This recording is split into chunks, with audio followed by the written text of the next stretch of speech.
Hello everyone, Daryl of the Daryl Show uli. Today we're gonna discuss mga 2003 video games. So basically, anything 20 years ago.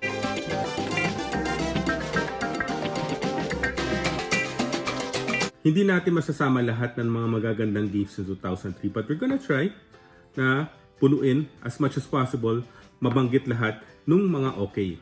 First off, wala pang PSP tsaka Nintendo DS during that time. Both were released around 2004. So if we're gonna say 20 years ago, wala pa tong dalawa. Ang meron pa lang that time is Game Boy SP, which was I think released 2003. First off, Legend of Zelda Wind Waker. This is actually released on December 13, 2002 in Japan. Pero sa North America, 2003 na siya na-release around March 24. It was released on GameCube. Next off is Legend of Zelda Collector's Edition. Nandito yung mga first two na Zelda game. Yung The Legend of Zelda, Zelda 2, The Adventure of Link. Nandito rin yung Ocarina of Time, tsaka yung Majora's Mask. Meron din siyang kasamang demo ng Wind Waker. Next off is Star Wars Knights of the Old Republic, which was released on Xbox on July 15, 2003. Eventually, na-release rin siya sa PC, sa Mac OS, sa iOS, Android, and finally sa Switch yung 2001. Magkakaroon tayo ng sequel nito. Kailan lang in-announce nila. So, everybody's crossing their fingers na sana kasing ganda nung unang game. Yeah. Next up is Beautiful Joe. It's a side-scrolling beat-em-up game. Bali, I think nagkaroon to ng mga tatlong game sa series niya. Na-release to sa GameCube at sa PlayStation 2. Prince of Persia, The Sands of Time. Basically, ito yung una do sa reboot ng Prince of Persia. Yung mga unang Prince of Persia kasi kakaiba talaga yung para mga side-scrolling pa siya. This one, parang more like dumating na siya parang mga Lara Croft na. It was first released on Game Boy Advance on October 28, 2003. Na-release siya sa GameCube, Xbox, PC, mobile, yan. Nandiyan na lahat. Next up is Tony Hawk's Underground. Bali, it's the fifth entry do sa Tony Hawk series ng mga video games. Ang dito is na-release siya noong October 27, 2003 sa North America. Na-release siya sa Game Boy Advance, sa GameCube, PS2, and Xbox. Nagkaroon pa ito na sequel, yung Tony Hawk's Underground 2. Mas ito pa yung isa, Tony Hawk's Pro Skater 3. This was released before Tony Hawk Underground. Next off is Jak 2. Yan, from Jak and Daxter. Yung first game nito is yung The Precursor Legacy, which was released 2001. This game naman is na-release siya noong October 14, 2003 sa North America. Ito yung mga Jak game na nawawala na ngayon. Hopefully, mabalik siya, no? Ako, natutuwa ako personally sa mga games na to Also, Mario Kart Double Dash. Yan. This is the fourth entry dun sa sikat na karting series. Ngayon, ang meron tayo is Mario Kart 8 Deluxe, di ba? Sa Switch. So, this is the GameCube na version niya, kumbaga. It was released November 7 sa Japan at November 17 sa North America, 2003. Yan. Beyond Good and Evil, which was released November 11, 2003 on North America. Ito yung creator din ng Rayman Ang nakakatuwa lang dito sa Beyond Good and Evil, this is one of the parang greatest video game of all time. And then yung part 2 niya holds the record of the longest time to develop a AAA game, which was 15 years na until now hindi pa nare-release. So yun, hopefully anytime na malabas na siya, kumbaga. I think nag-release sila ng trailer, so hopefully makita rin natin yung game eventually. Metal Gear Solid 2 Substance. This is parang a repackaged game ng Sons of Liberty, Metal Gear Solid 2 Sons of Liberty, which was first released on Xbox. It's a time exclusive sa Xbox May mga pinalitan sila dito, may mga dinagdag sila as usual. So yeah. And next is Dark Cloud 2, also known as Dark Chronicle. It's a spiritual sequel do sa 2000 game na Dark Cloud. It was released on North America on February 17, 2003. Also, Golden Sun, The Lost Age, which was released on Game Boy Advance.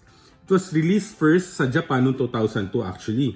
Pero sa North America, 2003 na siya on April 14. It's a second game from the Golden Sun game. And then this one is the third one. Final Fantasy X-2. Yan. Which was released on November 18, 2003 on North America. It's a sequel of Final Fantasy X. The first Final Fantasy main entry on PS2.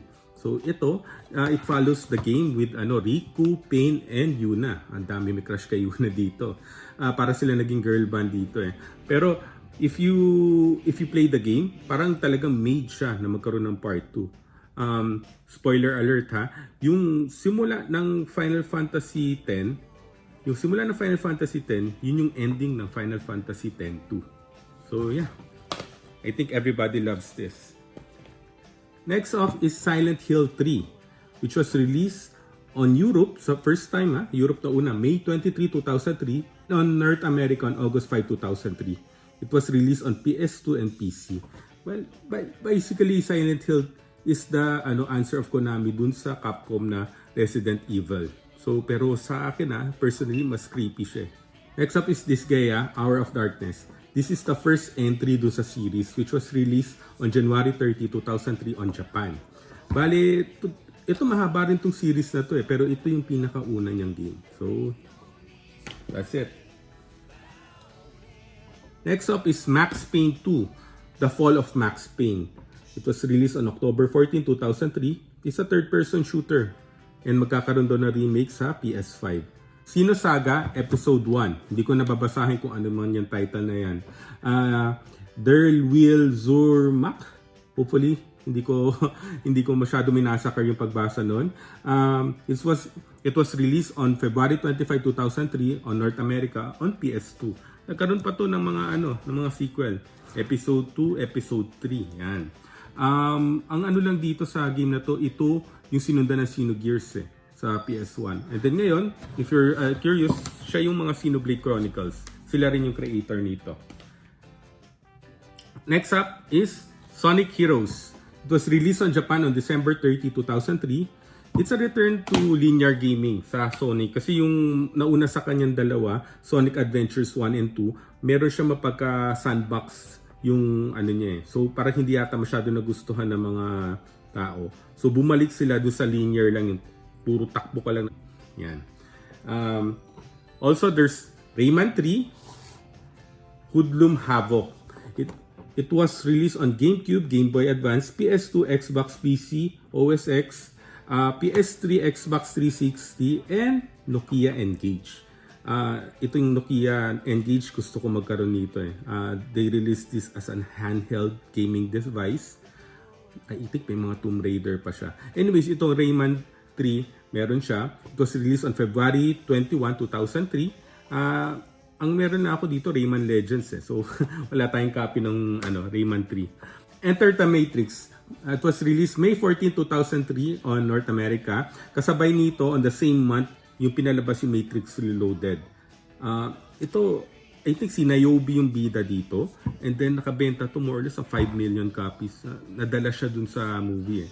Pero, if you ask me kung okay ba yung game, okay naman. If you want more do sa Matrix world during that time, this is okay na. And kailan lang nagkaroon sila ng demo dito sa PS5 to show yung I'm not sure kung Unreal Engine eh. Pero ang ganda rin. It's free. Check it out dun sa sa PS5 na sa PSN network, okay? Next up is Simpsons Hit and Run. Yan. Hindi siya open world game. Sana open world game siya kagaya ng Grand Theft Auto. Pero pagka-sunlat siya. Pero yeah, this is very nice game. Ang tuwang-tuwa ako dito. It was released on September 16, 2003. And it was released on GameCube, PS2, and Xbox. SpongeBob SquarePants Battle for Bikini Bottom. Ito, nagkaroon to ng remake noong 2020. I think nilagyan lang nila ng rehydrated yung dulo. Pero it's a full remake ng game. So hopefully some of you na-check to. And siguro ito mga bonus naman na konti. Skies of Arcadia. It was first released on 2000 sa Dreamcast, but it was re-released sa GameCube as Skies of Arcadia Legends. Bago nagkaroon ng Assassin's Creed Black Flag, ito talaga yung mga boat na game. It's a turn-based battle na JRPG. Hopefully one of these days malagay sa sa Nintendo Switch online games to, no? Yan. So that's all. Please click the like button, subscribe to the channel, and click the bell button para palagi kayong updated dun sa mga bago naming videos. Maraming salamat po.